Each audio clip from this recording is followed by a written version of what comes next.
So my name is Nicole Smith.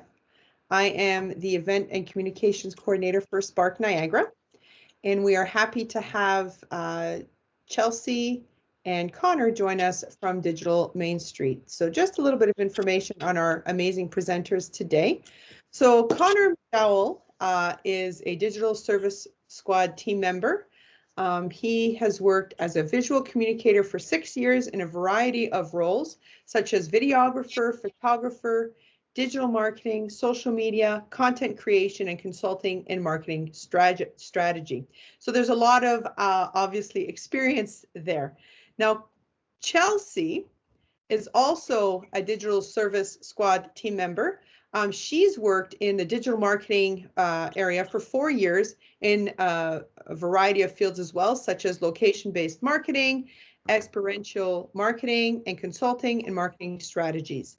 And so we are so thrilled and privileged to have such great expertise join us today and speak to us about this incredible topic of digital marketing and web creation and presentation. So without further ado, I am handing it over to our amazing guests. So Chelsea and Connor, take it away. Thank you so much, Nicole. I just want to see if everyone can see my screen or see the presentation. Okay, awesome. So yeah, so we're from Digital Main Street. We're going to be talking to you today about digital marketing and web presence. And Nicole had a great introduction there. So yeah, so my name's Connor and this is Chelsea, and we're going to be giving you some information about these topics. So a little background on Digital Main Street. So about us.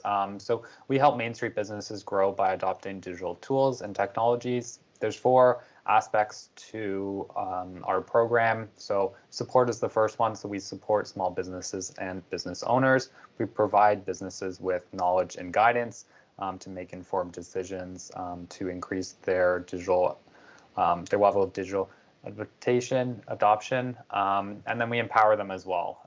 So we want them to become smart consumers as they undergo their digital transformation. And then finally, we want to create and build connected cities where Main Street businesses have a high level of digital adoption as well. So this is our agenda. So we're going to be going over 6 different topics. The first being web presence, the second being business listings, the third is website platforms, and then SEO, digital advertising, and finally social media. So Chelsea will be starting out with some web presence. Right. Hey, everyone. So we are diving into web presence. And so pretty much what this is what it's really referring to is the location about where you can be found on the World Wide Web. So this is going to include a whole bunch of stuff: social media, your website, business listing, ads, and SEO. All of those things play a factor into how you get found online. So that's why you want to make sure that you're kind of everywhere and wherever you can be and consistently updating and that kind of stuff, because that's what's going to help you get found more efficiently, because people are always online, things are always changing in the World Wide Web. So you want to make sure that you are everywhere you can possibly be. So going a bit further into that. So some guiding principles, all right? So these are things that you need to keep in mind when you're building that online presence and building where you want to be found. So the first one is consumer research. So what this is referring to: feedback, surveys, customer journey, customer segments. How are customers finding you, right? And you can figure this out through analytics like Google Analytics, paying attention to Facebook Insights, Instagram Insights, and that kind of stuff to see where people are finding you, how they're engaging with you. And this is really going to help you begin to develop those areas once you figure out where people are coming from and that. And by engaging with them and responding to them, that can also help you better understand your online presence so you can continue refining it. The second one is to build relationships. And this is, again, engaging with them and providing them value. So the more things that you provide that are of good value, the more likely customers are going to interact with you. So you want to make sure that what you're putting out there is good, it's understandable, easy to read, and people are going to be much more responsive to that. The next one is producing content. And as you can see, these are pretty much leading right into one another. So evergreen content. And when we say evergreen content, what we're meaning is kind of content that you can reuse and repurpose. So let's say that you had a post about a particular product that you were offering.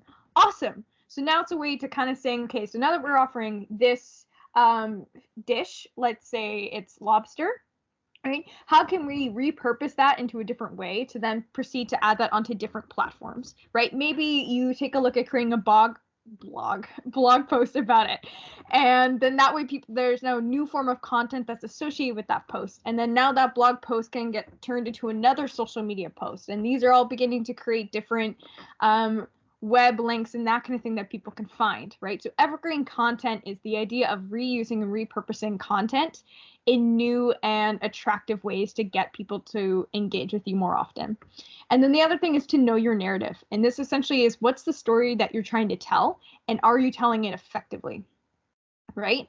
And so by having high quality content and by understanding what the purpose of it is, this can really help you have it be more refined, more targeted to your audiences, so that when they input a query, and we'll talk about SEO a little bit later in this presentation, you're more likely to get found that way because what you're offering them matches what they're looking for. The next one is keeping it consistent. So this is really for social media, but posting regularly and often allows you the opportunity to continually be producing new content that is just appearing as often as the World Wide Web is changing. And then this way people can see that you are actively online. And that's really, really important, because if you're actively online, then people know that they can engage with you at the time that they need to engage with you. So keeping it consistent by posting regularly and often, really important. And then finally, to monitor your platforms. So this is paying attention really to the traffic, your visits, what kind of engagement you're getting. Are people liking? Are people commenting, sharing? How are people responding to your content? How often do you get visitors to your website? By monitoring the traffic and these analytics, that can really help you begin to understand, again, your online presence and how it's looking and how it's performing, and the areas where you're really, really strong, and the areas where maybe you need to take a look at doing some improvement. So these are kind of the guiding principles to web presence that can help you better understand how you're performing online and the areas where you need to get better. And we're going to dive a little bit further into that in kind of just the rest of this presentation about web presence in general. So passing it back over to Connor.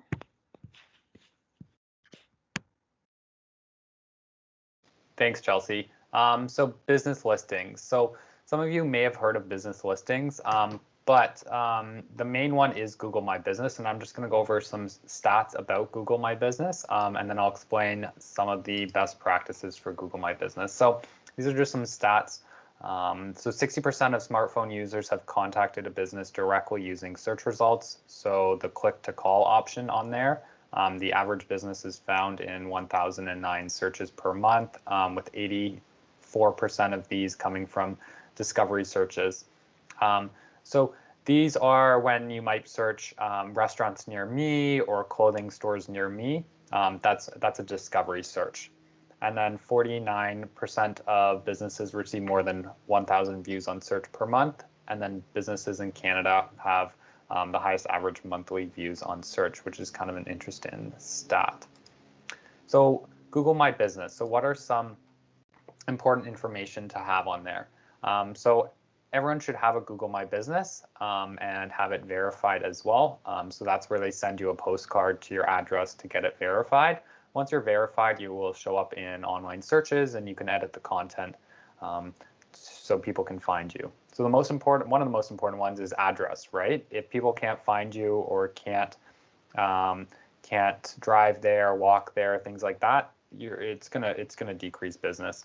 The next one is contact information. So let's say you had an old phone number on there. You might see a decrease in calls, decrease in people coming to your store. So you want to make sure that's correct. Or have your web address there, your phone number, or email as well. The next part that Google introduced for COVID was their COVID update, which was they tried to allow businesses to update customers about what's going on. So this was really useful when lockdowns happened, when things started reopening, to keep people updated with, are you offering in-store shopping? Are you offering in-store dining? Are you offering takeout? Different things like that. So that was a great place, and it still is a great place to let customers know what's going on. And then photos or reviews. Reviews are really important. I always look at reviews when you're going to a different restaurant or store. This just informs customers on the experience that they have.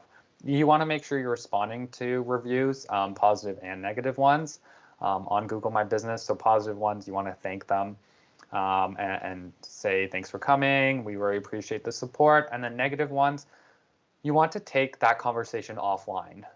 So if you get a negative review, you want to say, like, I'm sorry for the experience. Please email me directly at this email, and I would be happy to rectify the situation. And then photos is a really great tool, so people understand the interior, the exterior, what you look for when they're maybe walking down the street, or maybe what type of products you have in store. And then the last two are call to action buttons. So one, if you're a restaurant, might be order now. If you're a store, it might be shop now or visit our online store. And then the final one is post promotions and offers as well. Yes. Connor? Yeah. Sorry to interrupt. We have a question from somebody that I think is relevant now. Is that okay? Yeah, Okay. yeah, for sure. So the question is from Lynn, and her question is that she keeps getting calls from Google that her business is not verified. And they called her today to say that her service was not secure and needed to send, and she needed to send them an email. She's wondering if this is real or a scam. It's most likely a scam. Google won't call you. The easiest way to check if your business is verified is to log into Google My Business online and sign into your Google account that you use to verify it. If you've never verified it before, you can visit the online address to Google. Just search Google My Business and click the first one. Don't click any of the ads, but click the first link. And then that will take you through the process of verifying your business. You'll type in the business, the address, things like that. And then to verify it, they'll send you a postcard. If you're like an at-home business or you don't have a physical location, you can still verify yourself on Google My Business. You can just say you have a service area. So let's say the Niagara region or the GTA. And then they'll just send you a postcard to your home address or the address that you type in. Yeah, so the best place to go is Google My Business online. Great question, though. Thank you, Connor. Yeah, no worries. And then these are some other listings as well online. So Facebook, Google My Business, Bing, Yelp, Yellow Pages. You may have heard of Apple Maps as well. And the most important part with any business listing directory is NAP. So we're not taking NAPs, but it's name, address, and phone number, and then also web address where applicable. So you basically want to have a consistent presence online. So you want to check them to make sure your name's correct and spelled correctly, and the spacing is right. The address is correct. So if you have a unit number, you want to make sure that unit number is listed, and then phone number. So if you've changed your phone number recently or you've moved locations, you want to make sure that's correct as well. And then your website address. So maybe you changed from a .com to a .ca. You want to make sure that's correct there. And this just helps with your legitimacy on search engines and build trust with customers. If customers search for you on different platforms and they see that you don't have the same address, they might question that. Websites. So like I mentioned, you can include your website on your Google My Business listing, and this is a great place for people to go. So there's 4.6 billion people that use the internet as of October 29th, 2020. So everyone's online. So if you're a small business or any type of business, you want to be online as well. And it actually saves you time. So after you create the website, it lessens the manual work. So it's passive advertising that allows your business to gain traction and views and visits without you having to do the manual work of cold calling, handing out flyers, word of mouth, different things like that. And then you have complete control over that image that you present to potential customers. So the branding, your photos, the services, the words, the copy, things like that. So it's a really great resource. There's 4 different aspects about websites. So there's the domain, so just where your website sort of holds its space on the internet. Your domain name, so this is your URL. So this is what you purchase from a domain provider, and then your content management system. So this is a set of tools that help that provide you support in creating and maintaining your website's digital content. And finally, one that you will probably not have to worry about possibly ever is HTML and CSS, which is the coding languages that are used to create your website. And they're your website's building blocks. Most website providers will take care of all that stuff for you. So I'll just cover 3 different website providers. So we have Shopify and Square, which are digital Main Street partners. Shopify is one of the biggest e-commerce platforms in the world. It integrates with most platforms. They have a great reporting and CRM, so customer relation management system. They also have a free POS system that you can have on your phone or a tablet as well. That's included with their plans. They have 24-hour customer support.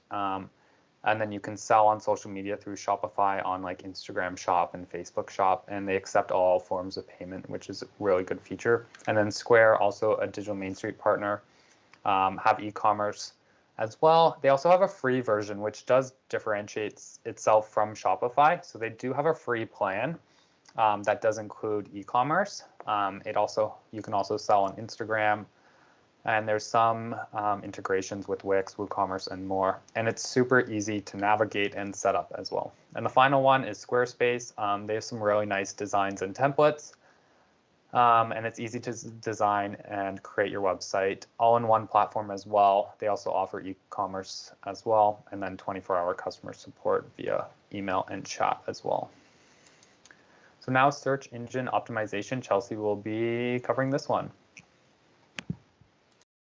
All right, so search engine optimization. This is probably a term that you've heard a lot of, and it is going to be absolutely massive to your online presence. And pretty much this is how they work. So what someone will do is they'll input some sort of question that they have or a query, which is what the terminology is, into Google or Bing or Yahoo, whatever their search browser is. Most of the time it's going to be Google. And so you're probably going to want to really make sure that you're optimized for them more than you ever really do any other platform.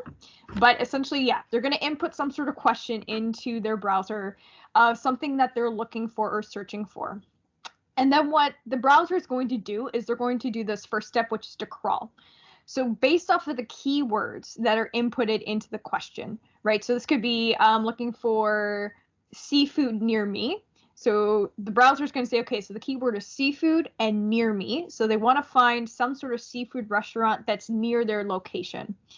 And what's important to know about location is that it's not necessarily referring to where they are located or where they're living. It's going to be referring to the device's location itself. So this could be on their phone, this could be on their tablet, this could be on their computer, wherever their device is located. That's going to be based off of what Google and the search engines are going to be looking for. So anyway, continuing on. The bots of these search engines are going to crawl all of the pages on the World Wide Web that have those keywords, which is seafood near me. And they're going to be scouring all over for that. And then once they begin to find those pages, they're going to do the second step, which is index. So they're going to go through, they're going to highlight the keywords, they're going to really pay attention to the content that's on your website and on your pages and say, okay, what of the content matches best to this query that they've inputted. And then the third part is going to be ranking. So depending on the content that performs the best, they're going to rank all of the links in all of the pages, right? that matches their query. And then the person will click on what links they think are most relevant to them. And this is usually going to be either the first or the second page. Rarely will customers ever actually go to the third page and beyond. So that's why you want to really make sure your website is optimized for SEO, because if you're not on one of those first 2 pages, you're probably not going to get found. So that's essentially how they work. So Google Webmaster has a couple of guidelines that you should be thinking of when you're going through your website and trying to optimize it for SEO. And we're going to talk about some on-page and off-page tactics right after. But pretty much a good rule of thumb is, like they said, you want to make sure that your content is relevant to the user and makes sense. So is it digestible? Is it easy to understand? Is it designed for the user to read effectively? So then that way they can see the link, it encourages them, a call to action, they want to click on it, and they want to know more about what your business is offering, right? Don't lie, be honest and that kind of thing. That's just good practice, no tricks, and be unique.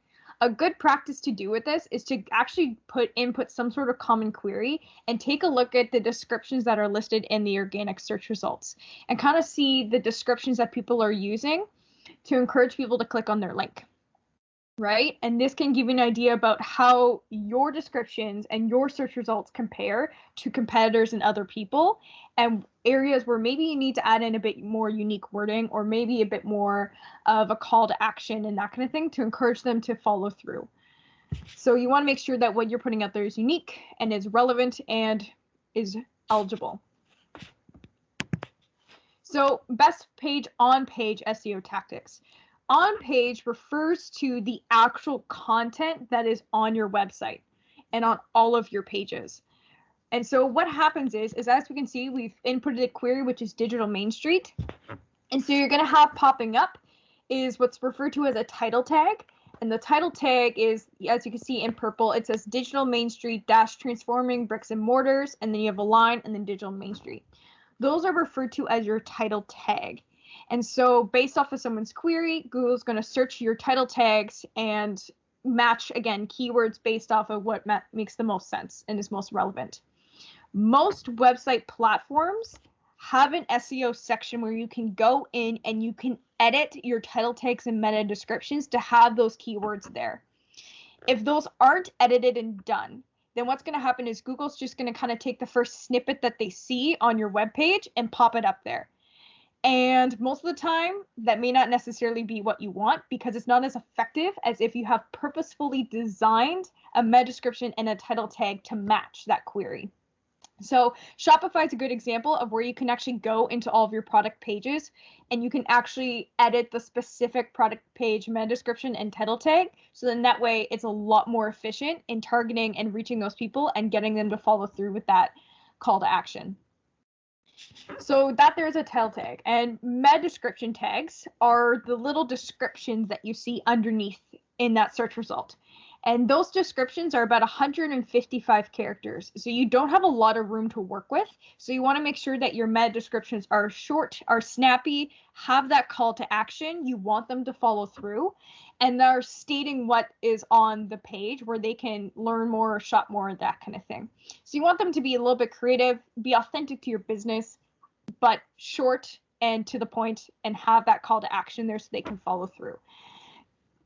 Right? People are much more interested in reading that unique content than necessarily just seeing a list of kind of the benefits of something. So that's good practice for meta descriptions, right? And as you can see, quality content, and quality content goes in with your meta descriptions and your title tags, right? Is having those important keywords there because that's what Google's going to be paying attention to when they crawl, right? Make sure you're on topic. Are you answering questions, right? Search queries are done by asking a question. So is your page answering that question for them, right? Easily digestible. This is really important for mobile because mobile devices have such smaller screens. So people don't really want to be reading a lot of text through that. So you want to make sure that it is well designed for mobile and it can be easily digestible. And being smart with your media, right? So are your visuals right? Do they reflect the product? Are they telling the same story as the product and that kind of thing, or what you're offering them? Make sure that they accompany and that the text and the images go well together, right? And so that's for on-page stuff. And as you can see here, making sure that your SEO results pop up well and they look good when someone searches something that's relevant to your business or your business itself. The other big part of SEO is what's referred to as off-page tactics. And off-page SEO is what outside of your website is leading people back to your website. So the best way to get off-page tactics is something that's known as backlinks.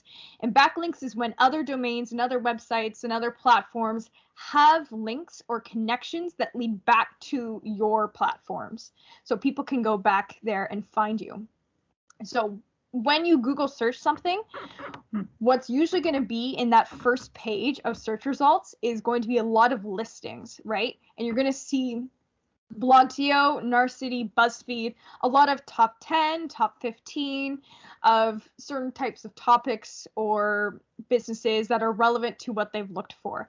And a lot of people trust these resources as ways to find what it is that they're looking for, so they don't have to go crawling through a bunch of search engine result pages to find it, right? They'll just hop on this list, they'll take a look at the list, and then they'll click on the link that they think is the most enticing and then follow through. So getting those backlinks is really, really key. And the best way to do that is to get featured on them if you can. And this is going to be a bit of networking. Blogto, Narcity, BuzzFeed, sometimes you have to pay to be featured and sometimes you don't. So, but getting on those listings is really, really important because they're usually what is going to appear up in that first search page result. So you want to be on there. Signing up for directory listing as well. So for example, if you're a health service, being on Toronto Central Healthline or whatever there is in Niagara can really allow people, again, to find you because you're in their location, right? Location is always going to be a really, really important factor in search results because it's one of the most common ones that people input. And then asking friends and family just to share your business as well on their platforms. Word of mouth marketing is one of the most underrated forms of marketing because people trust other people who they have a close connection with. So if your business can get recommended on other social platforms that are personal by people saying, oh, hey, I went to this business and I loved it here, they're more likely to go and check it out themselves. So asking friends and family to share or even trusted customers who you know is a really good way to also get some good off-page SEO tactics going. And so now we're going to move into paid advertising and organic advertising, and Connor's going to take over again. Thanks, Chelsea. And yeah, going back to that previous slide, the Greater Niagara Chamber of Commerce has like a business listing. They are one of the examples of a paid platform because you have to be a member of them to be featured on their listing. But yeah, that's another good option as well, more specific to your location. So I'll be chatting about paid advertising and organic advertising. So you've probably heard of paid advertising, Google Ads, Google My Business Ads, Instagram, Facebook ads. But some of the benefits, so there is many benefits to paid advertising. One of them is reaching non-followers. So people that don't know about your business, that aren't specifically following you, so you can gain followers this way. You can present them with a call to action. So maybe there's a specific sale that you want to advertise or a specific product that you want to advertise. Maybe it's changing of the season, so you're trying to get rid of like your fall collection or your winter collection, so you want a call to action. Direct link to your website. So this will get traffic, drive traffic to your website, get people on there looking at your products. Increase sales. So it can increase sales if done correctly and increase them pretty well as well. And there's various forms of content. So you've probably seen YouTube ads of videos from companies. You've probably seen Instagram ads on stories or when you're scrolling on your feed. There's YouTube ads as well. And then also maybe you're playing a game on your phone and an ad pops up on the game. There's tons of different forms of content and ways to advertise. A great part about paid advertising is analytics. So you get to analyze who's clicking on your links, who's finding you, who's your ads going to, different things like that. And this can help inform you on your web presence and understand your customers as well, like Chelsea said at the beginning. And then faster growth. So yeah, let's say you want to gain followers on Instagram, maybe you want to run ads, or you want Facebook likes, different things like that. You can run ads to do that. The other form is organic advertising. Budget friendly, so it's free, right? So it's very budget friendly, it's easy on the wallet. You create an authentic audience. So these are people who are invested in you, who want to know about you, who care about your company. So it's really authentic, and it's really good that way.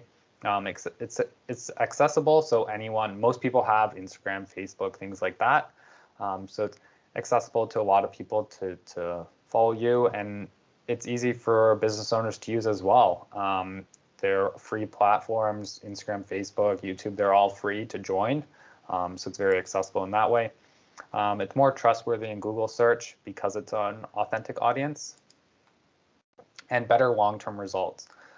So yeah, the more organic traffic you get, the more organic followers you get, the better long-term. These are people who will hopefully become customers in the future, and who will help create that community that you're looking to have.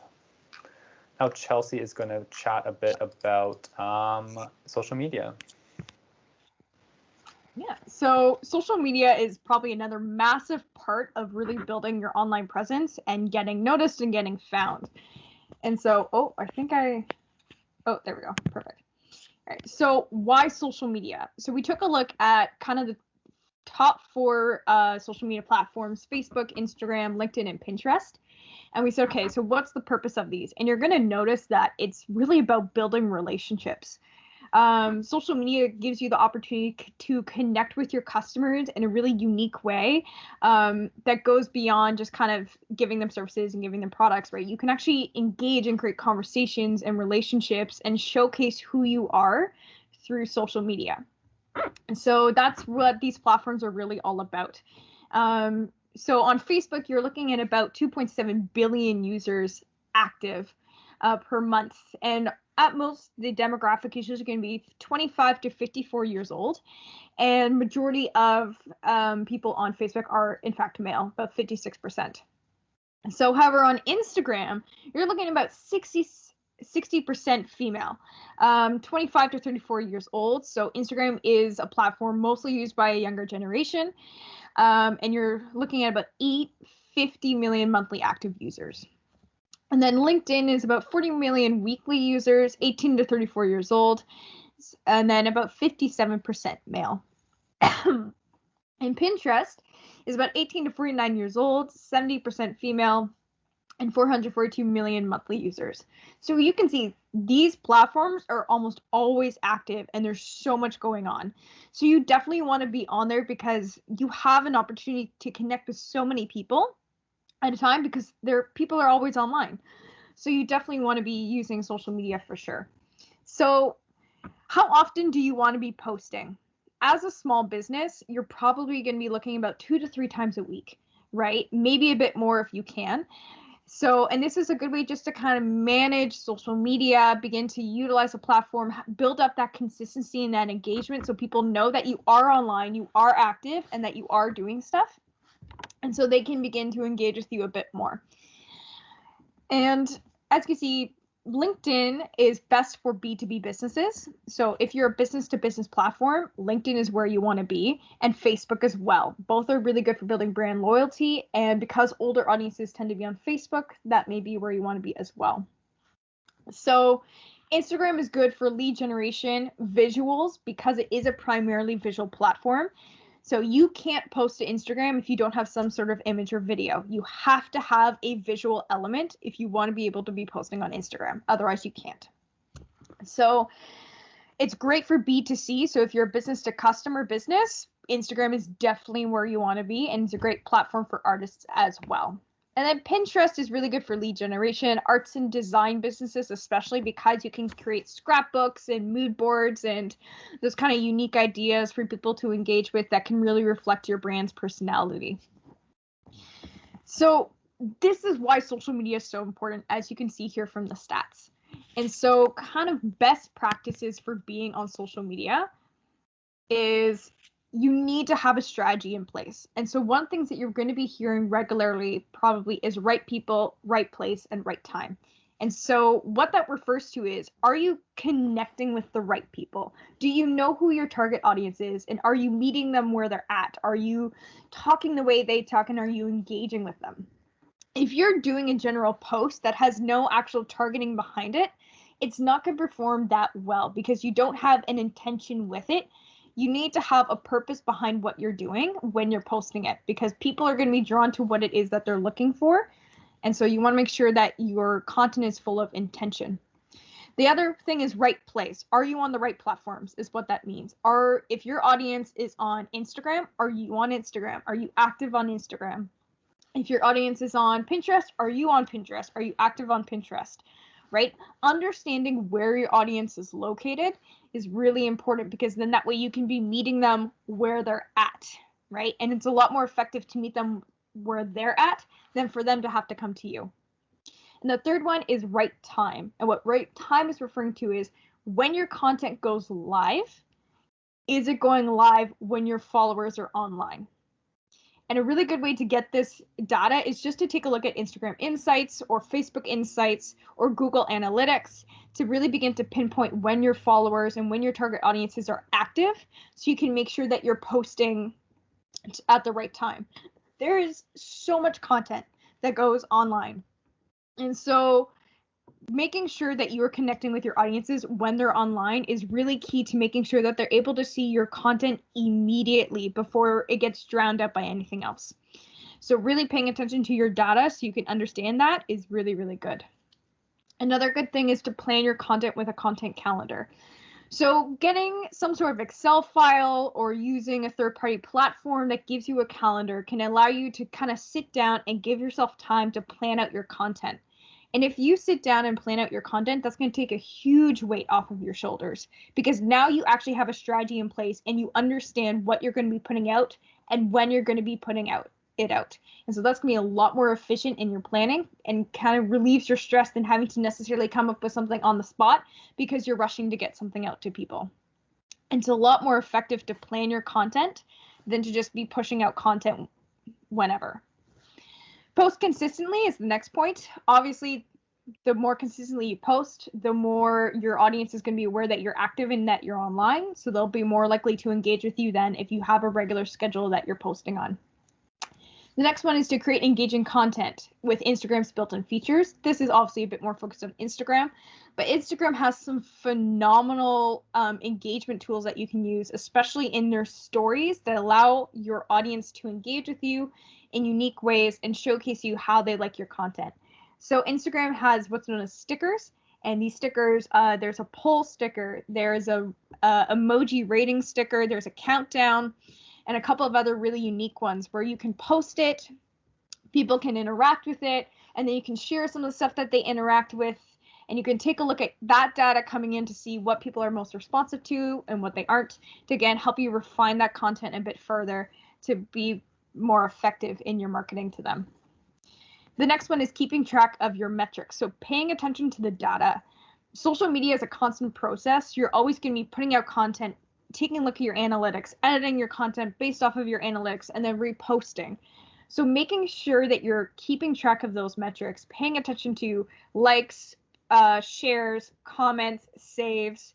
Those KPIs can tell you what works and what doesn't. So then that way you can be producing content that's more relevant, that people are going to be engaging with, versus something that they're not as interested in. Next one is engaging your audience. So when your audience makes a comment or when they like something, are you responding back? Are you making that connection and building that relationship with them, right? People want to know that there is a person behind your business. And so by really engaging and starting those conversations allows them to see that there's more to your business than just your business, right? People crave connection, and relationship marketing is continuing to be increasing in importance as people begin to really want that unique one-on-one experience. So really building those opportunities for connections and engaging with them online, especially on social media, is really, really important. And then the last one is to share your story. So a lot of times it isn't enough just to be putting out products and services that you have to offer. Share your story. Let them get to know you, who you are, what you're interested in, right? Do some behind the scenes action so they can see your processes.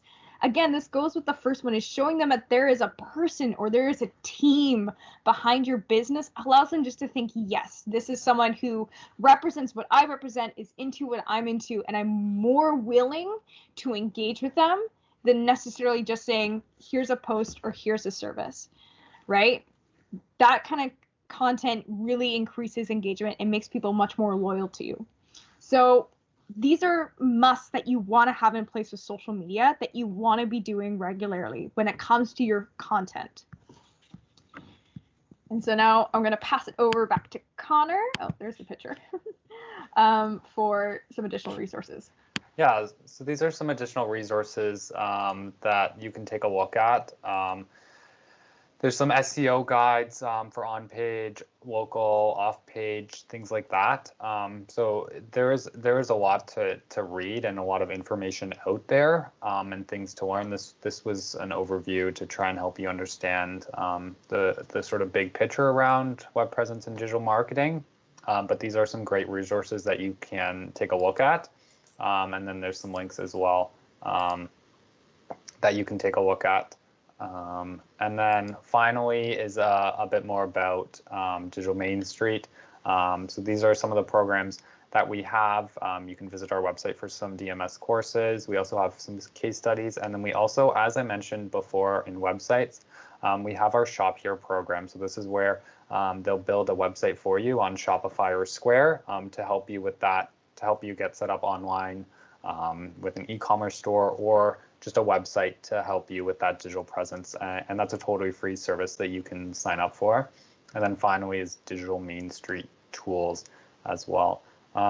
Chelsea, I made some note of some questions. One of them being, is it better to put up a lower quality self-made video than no video at all for a Facebook post on Facebook, on their Facebook page? This was from Lynn.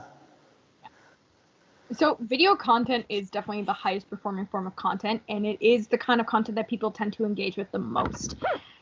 However, the higher quality of video, the better it's going to do. If your video is really pixelated or is struggling with kind of just the storytelling and that kind of thing, people are probably just going to leave and they're not going to be interested in it. So having a low quality video can be fine, but again, you have to make sure that it's digestible, right? Is it something that someone's going to be willing to sit in and actually engage with, depending on how long it is? And the best way to determine that is, okay, what's happening in the first 5 seconds, right?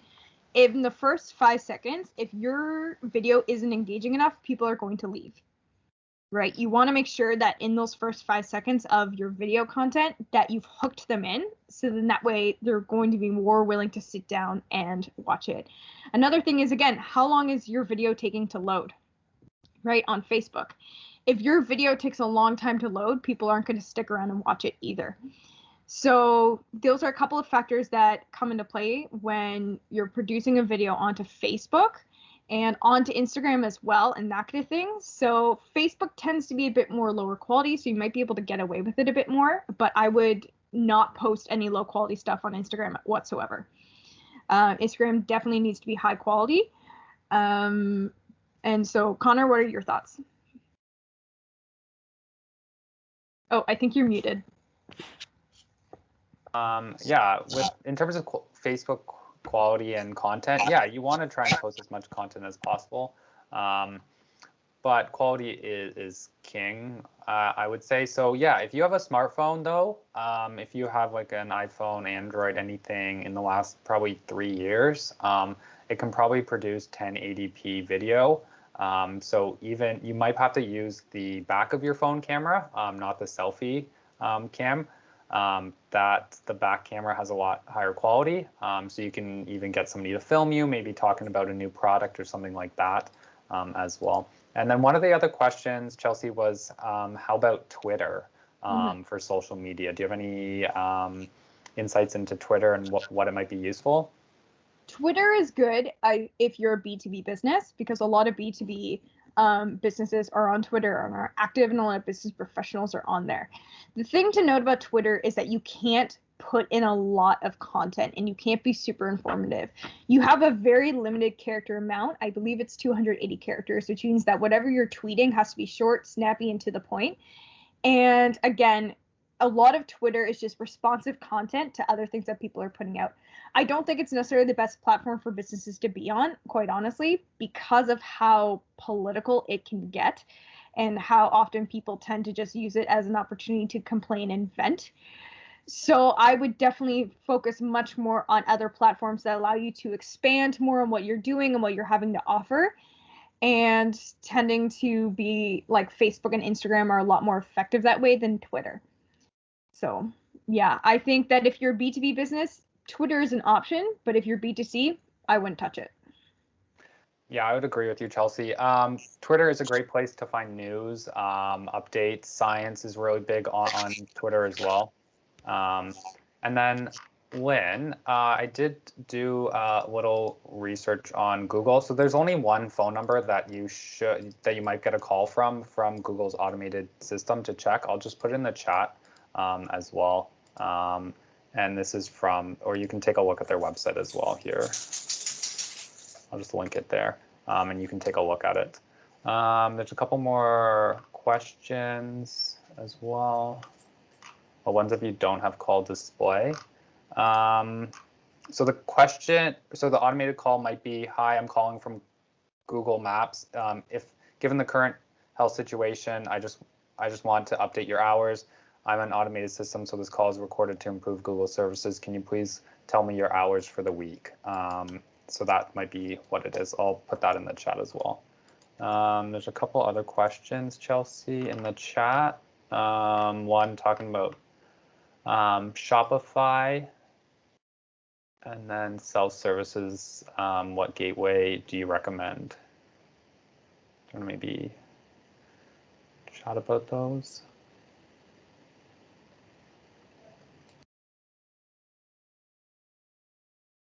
You're on mute. You're on mute, Chelsea. I'm muted. Man, I didn't realize that. So Shopify does have a 90 free day trial where you can begin to set up your store and create it where you don't necessarily have to put in payment information. However, if you don't put in payment information, your shop, like Shopify, will kind of not close down your store, but you won't be able to do anything on it until you set that information up. So technically it's a lot more effective just to have it set up and ready to go and then cancel it whenever. But you can begin to set it up before having to put it in yet. And then there's one more question about services. If you only sell services, if you're a service-based industry, I would recommend maybe trying out Square. They have a great appointment setup and invoicing with Square. So for services, you can send invoices and then people can pay directly on those invoices as well. Stitch and Knit. What's the best way to refer to publish content? Best way to refer to publish content besides hashtag. Maybe if you want to elaborate on that question. Yeah. Just haven't Connor, there's a question here for you about social media algorithms and rules change once a year. Is there any nice resource to keep up with them? Yes and no. Google doesn't really publish how it ranks things, or neither does Instagram, but I would say it, just you can search it up. Recently, there was reports of how to best get featured on Instagram, which was like having one IGTV a week. This was like for influencers and big businesses, was like to have one IG a week, multiple reels, like post every day and have multiple stories. So, I mean, in the news, it sometimes comes out on what to do. And for SEO, I mean, the things we covered today are the basic steps that you can keep working on throughout. Those items don't really change when Google changes how they rank businesses and things like that. There were smaller things that do change, but I would say focus on the things that we mentioned today and in some of the guides as well. Reach an international audience. That's a great question. maybe Chelsea can help with this one. About international audiences, do I have to have a separate website or pages in every language, or can it just be in English?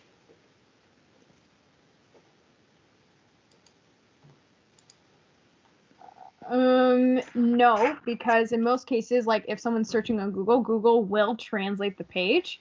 And a lot of times their browsers will offer to translate the page for them. So you don't necessarily need to be creating separate websites and stuff because their browsers will do the hard work for you. What I would say is if you're working on marketing or targeting and creating content, you will need to recognize that you're targeting 3 different audiences. European audiences or international audiences are not going to be the same as here in Canada or in the US. So just be mindful of that when you're starting to kind of work on a strategy for social media or content, that you are dealing with 3 different groups or 2 different groups, depending on where you're targeting, and that you will need to really kind of narrow in on what those different audiences will be willing to engage with.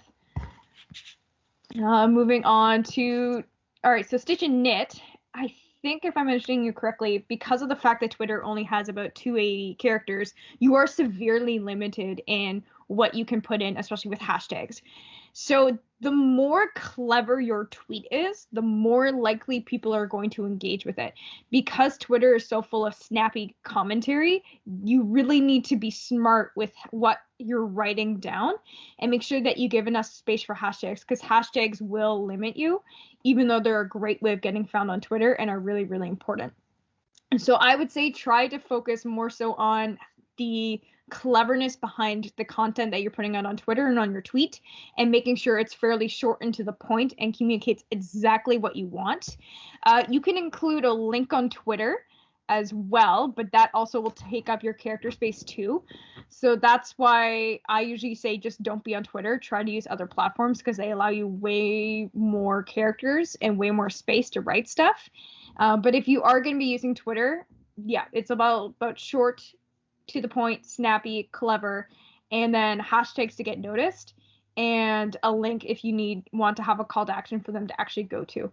But yeah, it's kind of getting noticed on Twitter can be really, really hard because of that character limitation. So yeah, no problem. Yeah, to add on to what Chelsea was saying, yeah, when you're starting out, having all these different platforms can be difficult for you to manage. So I would say focus on 1 or 2. So if you're a B2B business, like Chelsea said, focus on maybe LinkedIn and Facebook. If you're a B2C, if you have consumers, maybe you have an e-commerce store, you sell clothing, maybe Instagram's the place to focus on, and then do some things on Facebook. If you are service-based industry or how-tos, YouTube and Instagram might be the best place to go. So you can do tutorials on YouTube, how-tos. You can talk about best practices, things like that. So I would choose 1 or 2 of the social media platforms to focus on, and that will let you focus on making quality content for those platforms, growing your following, and doing those things while also running your business, because you're probably because to balance the time can be difficult to with that, because you're already probably so busy right now. So adding on multiple different platforms can be difficult. So I would say just start with 1 to begin with, see how it goes, see if it's your right audience and customers, and then don't get discouraged too.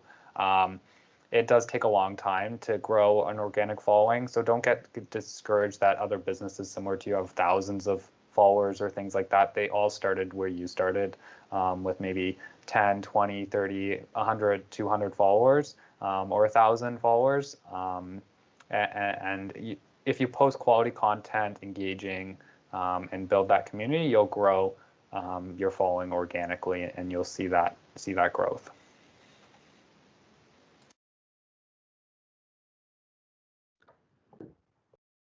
Okay, well, wow, that was a whole lot of great content and great information. Thank you both so much for being so open and willing to share all of your expertise.